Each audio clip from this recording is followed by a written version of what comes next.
ગુજરાતની ભાખરી એ તો પ્રેમ, પરંપરા અને પૌષ્ટિકતાનો કોમ્બો ઓફર છે. બસ એવી જ ભાખરી મને મળી મહેસાણા હાઈવે પર. મગનલાલ ભાખરીવાળા. નામ તો સુના હોગા.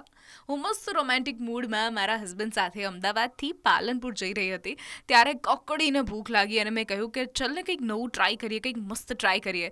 પણ એને કહ્યું કે ભૂખ લાગે ત્યારે ઘરનું જમાય, નવું ટ્રાય ન કરાય. તો અમે ગયા મગનલાલ ભાખરીવાળાને ત્યાં. આહાહાહા, સંતોષ સ્થળ અને સ્વાદનો પણ કોમ્બો મળી ગયો હતો.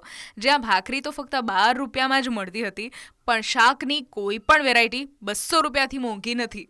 સ્ટાફની વાત કરીએ તો એક સાથે સાઇન લેંગ્વેજમાં વાત કરતા હોય છે અને રોજનું મેન્યુ પણ કંઈક તો અલગ હોય છે. તો બસ મંગાવ્યું સેવ ટામેટાનું શાક અને ભાખરી અને છાશ. ઓયા, મજા પડી ગઈ. ઘર જેવી ભાખરી બહાર મળે એ જગ્યા એટલે મગનલાલ ભાખરીવાળા. હવે તમે પણ જાઓ ત્યારે એક વખત ટ્રાય જરૂર કરજો.